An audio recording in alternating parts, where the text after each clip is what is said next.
ทีมงานก็จะลงไปด้วยใช่มาเริ่มกันที่ผลกระทบจากปลาบึกนะครับลงอันดามันไปแล้วแต่ก็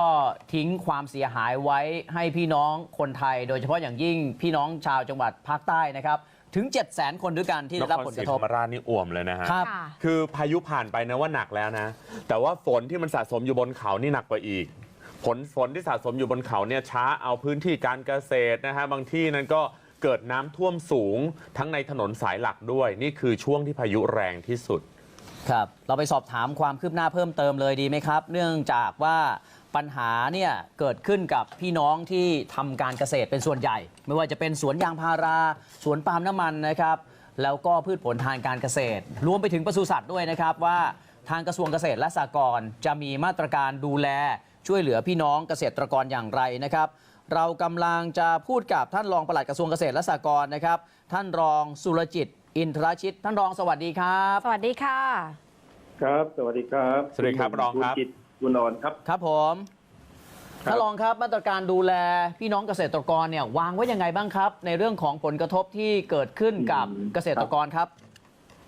ครับในเบื้องต้นเนี่ยนะต้องเรียนก่อนนะครับว่าเดิมตอนที่ช่วงพายุเกิดเนี่ยเราก็ ทุกหน่วยแล้วนะครับ ก็ได้ไปร่วมกับกองอำนวยการป้องกันบรรเทาสาธารณภัยของจังหวัดทุกจังหวัดเราก็ไปร่วมช่วยเหลือเกษตรกรแต่ช่วงนี้พายุไปแล้วเนี่ยเราก็เข้าไปเร่งอันลำดับแรกเนี่ยเราก็มีทีมไปก่อนเพื่อที่จะไปฟื้นฟูไปเยี่ยมเยียนไปช่วยเหลือไปให้คำแนะนำทั้งทีมพืชสัตว์ประมงในเบื้องต้นครับต่อไประยะต่อไปเนี่ยเราก็ต้องไปเตรียมการเก็บข้อมูลหรือว่าดูสำรวจข้อมูลในความเสียหายของเกษตรกรแต่ละรายเพื่อจะช่วยเหลือตามระเบียบทางราชการก็คือมีระเบียบของกระทรวงการคลังปี2556นะครับที่ทาง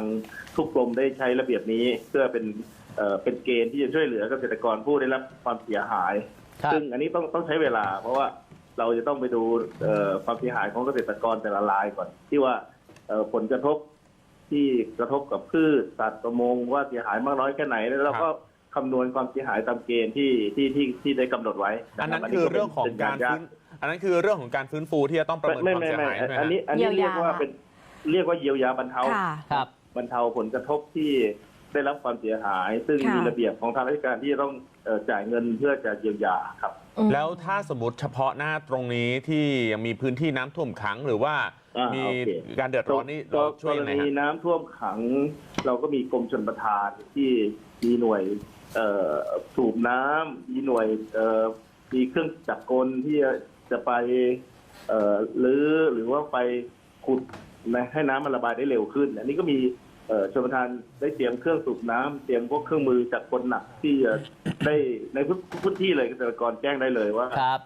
ยังมีน้ำรอการระบายที่ไหนบ้างนะครับแต่ในเมืองเราก็ดำเนินการอยู่ครับครับท่านรองครับ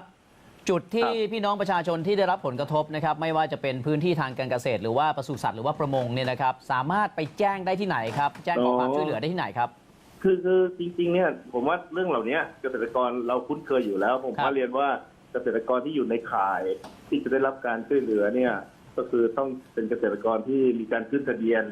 กับถ้าด้านพืชก็กรมส่งเสริมการเกษตรถ้าด้านสัตว์ก็กรมปศุสัตว์ถ้าด้านประมงก็กรมประมงซึ่งตรงนี้เกษตรกรสามารถแจ้ง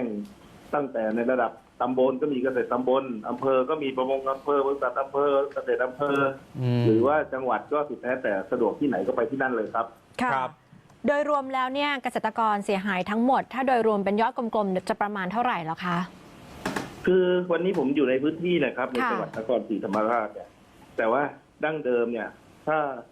ตัวเลขเบื้องต้นเนี่ยเป็นการประมาณการคร่าวๆนะครับเป็นการประมาณการจากเจ้าหน้าที่เกษตรซึ่งตัวเลขเนี่ยอาจจะคลาดเคลื่อนเยอะเพราะว่า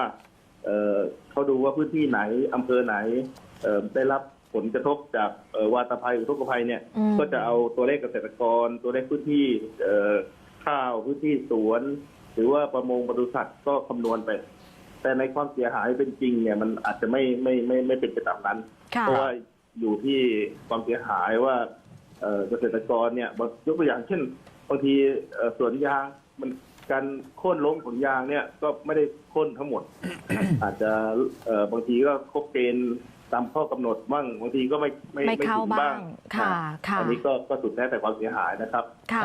ะ คาดว่าจะเหตุการณ์ครั้งนี้ส่งผลกระทบต่อพืชผลทางการเกษตรอะไรพวกนี้มากน้อยแค่ไหนฮะ ที่แน่นอนที่มันเสียหายเลยนี่ก็คือนาข้าว ข้าว ครับ แล้วก็พืชไร่ก็พวกผัก ครับ พวกผักพวกมันจะมีมันเทศมี ครับ พวกผักต่างๆ ที่จังหวัดนครเนี่ยหลายพื้นที่นี่ก็เป็นเขตปลูกผักของ ครับ ที่จะหล่อเลี้ยงทางประชาชนในเขตภาคใต้นะครับ ครับ ก็มีเกษตรกรปลูกผักอยู่ 4,000 ไร่อันนี้ก็ ครับ สูญเสียหมดพวกข้าวเนี่ยนะครับ ก็ ครับ ประมาณตีเท่าว่าเกือบ20,000 ไร่นะครับในเรื่อง ค ข รั อบ งข้าวแล้วก็ส่วนพืชสวนอย่างแม้ว่าจะเสียในพื้นที่ประมาณ 50,000 กว่าไร่เนี่ยแต่ว่าจริงๆแล้วเสียหายโดยรวมเนี่ยอาจจะไม่ถึงอาจจะแค่ครึ่งเดียวนะครับ ส่วนปศุสัตว์เนี่ยก็มันมี2 อย่าง ครับ ก็คือได้รับผลกระทบคำว่าได้รับผลกระทบเนี่ยสัตว์อาจจะมีสุขภาพที่แย่ลงแต่ไม่ถึงกับล้มตาย แล้วก็ส่วนหนึ่งไอ้ส่วนที่ล้มตายก็มี ครับ ที่จะเสียหายมากก็น่าจะเป็นพวกสัตว์ปีกพวกเกษตรกรที่เลี้ยงพวกเป็ดไก่ที่อยู่ตามหลังบ้านอะไร ครับ พวกนี้นะครับ ได้ค่ะ สรุปแล้วต้องรวบรวมกันอีกทีหนึ่งนะคะ แล้วก็แยก ต้อง ว่า ไปดูเฉพาะรายต้อง ครับ ไปดูแต่ละ เฉ ราย พาะรายว่าไหนเข้าเกณฑ์บ้างในการช่วยเหลือนะคะ ครับ ขอบคุณค่ะ ค่ะ ครับ ครับขอบพระคุณครับท่านรองครับ ครับขอบคุณครับขอบคุณ ขอบคุณค่ะ สวัสดีครับ ช่วงนี้ท่านรองก็ลงไปดูสภาพของพื้นที่ แต่ว่าอย่างไรก็ตามก็อย่างที่บอกหาว่าต้องรอทั้งของปพสรุปความเสียหายที่เกขึ้น อะไรจะเข้าข่ายว่าช่วยเหลื ค อ วาม ด้าน เสีย ไหน หาย ได้ ก็ บ้าง กระจายไปใน 18 จังหวัดภาคใต้ ภาคกลาง และก็ตะวันออกอีกบางส่วนด้วย ค่ะ ครับเอาละครับพัก